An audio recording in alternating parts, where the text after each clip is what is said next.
دا سالوگر ابدار بکرنا سید رضا دا باسکین جوانین پارتیا دموکراتا کردستان ترکیه لآمده پیامک بیرانین جارای گشتر آراگهاند روها کنترل کنا شنگالشی پیروز کرن جوانین پارتیا دموکراتا کردستان ترکیه داخل خودهات بجک او تجاری ناهلن لکردستان ایدئولوژیا کمالیست بسر کوا هر وها داخل هاتا گوتن کو میراتا شیخ سعید او سید رضا و قاضی محمد و ملا مصطفی بارزانی مایا و دیسا زندی ببا او جوانین کردستان جی و میراث بلند بکن.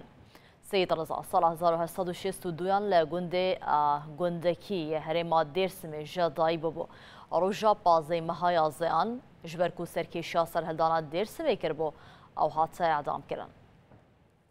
بوان را هیزو قریوی و ریبره که دوزا کردستانا که بسیار هزاران جامعران خود ریا ویدا فدا کریه بیرن و بدن نشانه دوست و دجمن و همو جهانی که حتی لسر روی دنیای هبن ام لدوزا وان ببن خودی او وان جامعران و دوزا وان تجار ندن جبیر کرن ام لبرن وکو ام همو جی دزانن که ال سرهلدان آرمان جاوی کردستانی دناوبرا سالین 1937 و 1938 دا درکت او عینی وکوان حرکت جبو آزادی کرد و کردستان ایندن یعنی وقت قیام شیخ سعید و سرهلدان آگریه جاری حکومت دولت ترکا وی چاغه فاشیست و کمالیست پر بخوین و به ظالمانه هاتش کاندن او کنکوشیه که مزن پیک هات دوی کنکوشیه دا زار و زیچ و کال و پیر جهف جدا نکرن و تبا قتل کرن